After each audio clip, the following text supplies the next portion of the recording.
sinful world.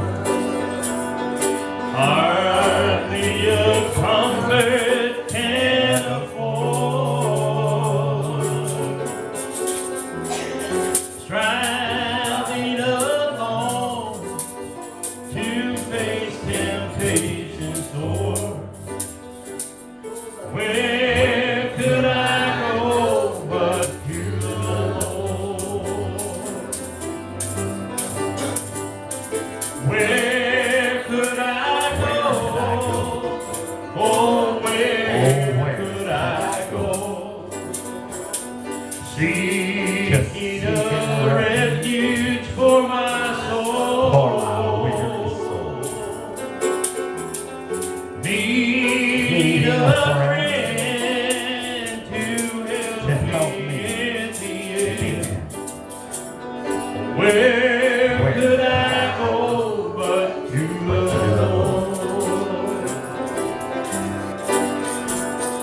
Neighbors are kind, I love them, everyone.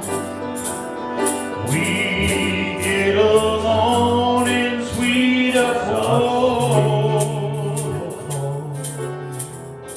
But when my soul needs manna from above, where could I go but to the Lord?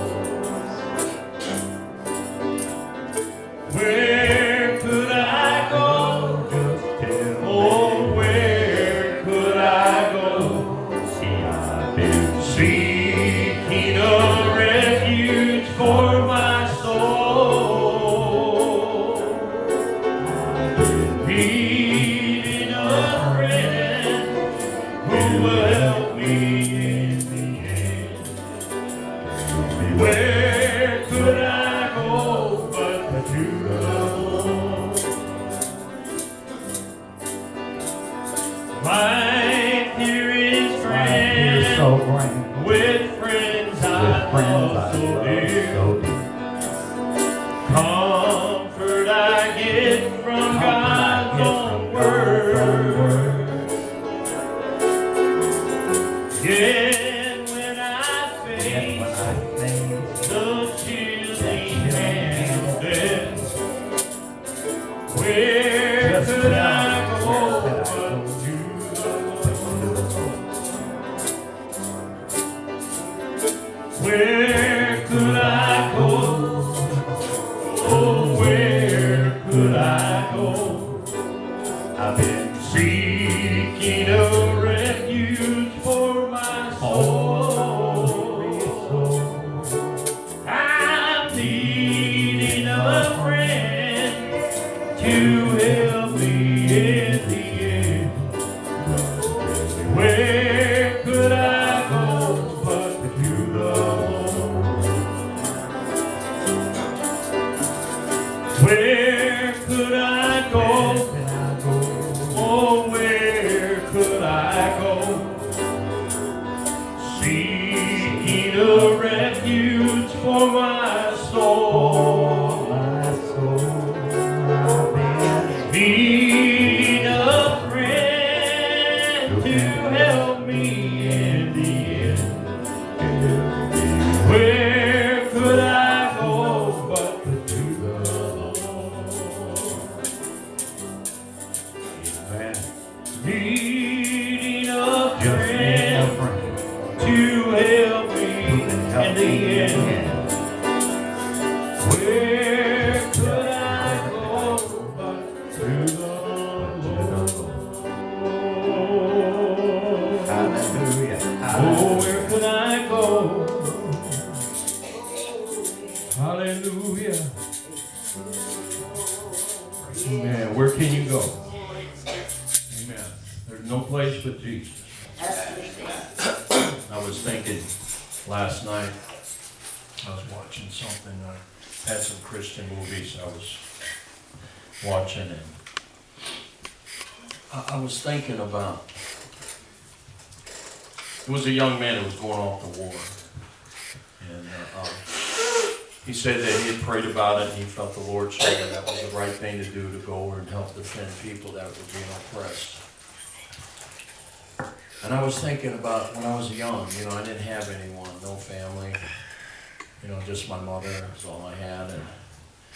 And you know, when you're young, you're zealous. You know, you want to go out. You don't care if you lay down your life, because you want to go do the work of God. But as you get older, you get a family. You know, you get children and grandchildren and people that you know they need you and you need them. Yes. Amen. You probably need them more than they need you. Amen. And you become a little more guarded with your Yes. life.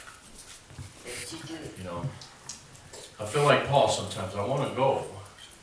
I want to go to heaven, but I'm in a fix between the two. You know, I want to stay here for the benefit of the people that are here, but yet I want to go home to be with Jesus. Me too. Amen.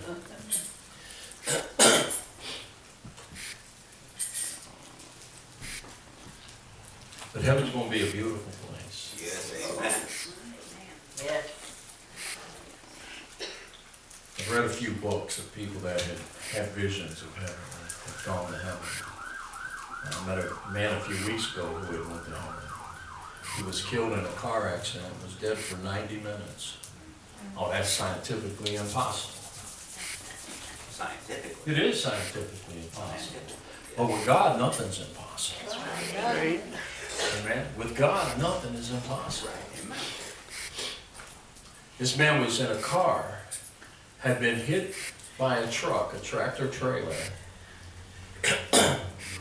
So many inches of his femur bone was knocked out of his body into, they guess, the river, because nobody ever found it.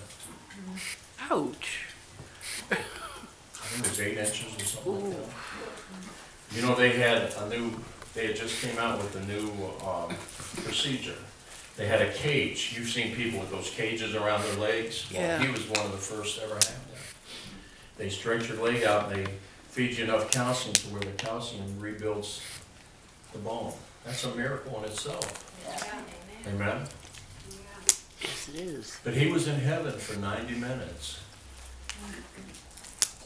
They had been working on all the other people that were involved in the accident and never bothered with him because he was dead.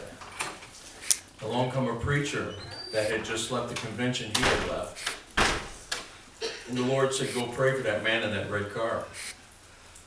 He went over to the policeman and said, I need to pray for that man in that red car. He said, man, you can't go near that car. That man's dead.